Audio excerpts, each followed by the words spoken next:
Lindsay here. I don't normally do these kinds of videos, but this needs to be said, especially at the election time. I thought many times if I should even do this video, and then back and forth of how to make this video. But in the end, I decided to go ahead with it, so let's get into it. Now that we have heard the results of the election and are coming to terms with the winning candidate, and we cope with the results and come to terms with the decisions made, I want to ask the question, why Trump? Kamala has done things we don't like, and same with Trump. Nobody's perfect, and we can't agree with everything they stand for or do. But with that aside, I only hear Trump supporters say they voted for Trump for this economy plan because of how bad the economy is right now. And I mainly hear Kamala supporters say they voted for Kamala just to keep a felon out of office. Whatever the reason is, I'm not here to change your views or say you're a horrible person for voting the way you did. To say that Trump is the way to go for economy means that all the income tax will go on tariffs, and tariffs will go up 30 to 50%.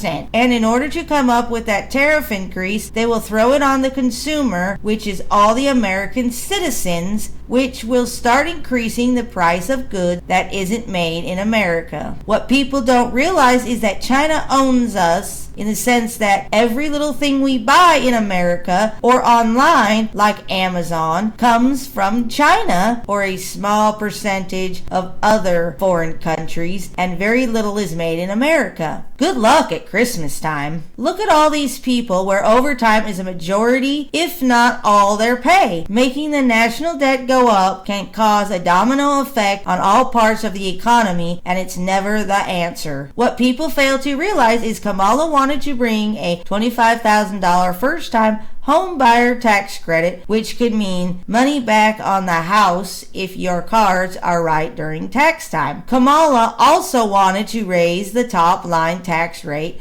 to 39.6% for single filers who make $400,000 and joint filers who earn more than $450,000. Ask yourself, are you a high earner? Do you know a high earner? Going to become a high earner, or do you know somebody who's going to become a high earner before they die? Kamala wanted to raise the child tax credit for people who make very little to no money, which people again fail to realize would give Americans more money in their pocket to help support their kids if they qualified for it. How many people out there have kids, a single mother, a single father, struggling to support your kids? Now let's not forget Project 2025 that most people don't know about or don't take into consideration. Trump wants to stop efforts to lower prescription drugs. Ask yourself, do you take prescription drugs? How many of you are relying on food assistance monthly? How many of you have kids in Head Start early education programs that Trump wants to eliminate? How many of you use Medicare that Trump wants to push you to a worse Medicare plan on, as if healthcare isn't bad enough? Trump wants to also expose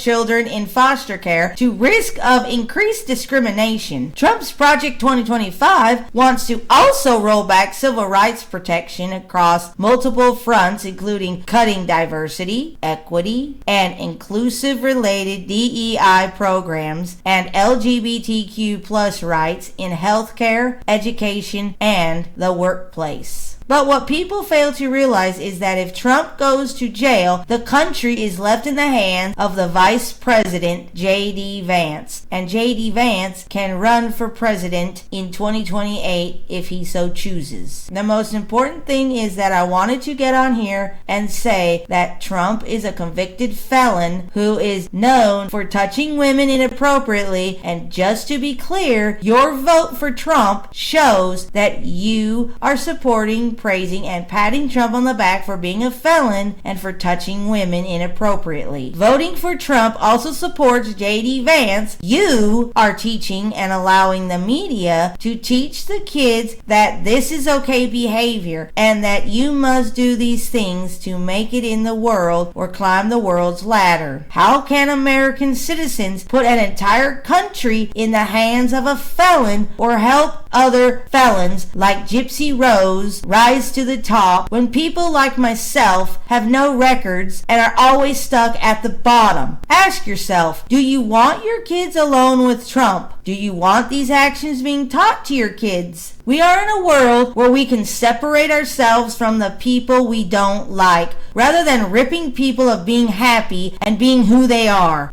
What we don't realize and what some don't care about is that some LGBTQ people have mental illnesses from not being able to transition or be who they are, which sometimes leads to unaliving themselves. And are we even in the bathroom long enough to care that there's a transgender person in there with us? We can't punish all LGBTQ people because there's one bad egg in there. Not all are bad. Taylor Swift said it well when she said, no matter what we do or how much we hate, we will still have the LGBT there and the transgenders transitioning. So leave them alone and do you and let them be them. They're not harming anything or anybody. This is not okay behavior. This is disturbing that America wants to not give accountability for Trump and just turn the other cheek for our pocketbooks. If a felon can not only run for president, but become president, then we must also let a felon get a job or vote. We might not be able to change the outcome, but we as Americans need to do better for the next election. We need to think about human beings and helping this country, not just keeping our pocketbooks. I just wanted to come on here and make people aware of what kind of things we are telling our kids is okay, and we can't dismiss this behavior.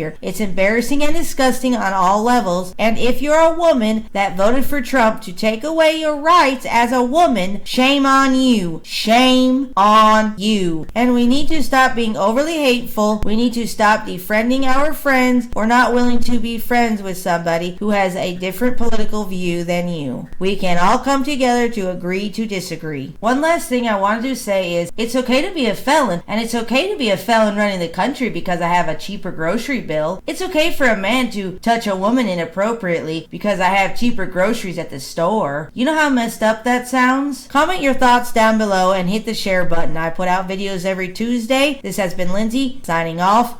Peace. Comment your thoughts down below and hit the share button. I put out videos every Tuesday. This has been Lindsay signing off. Peace.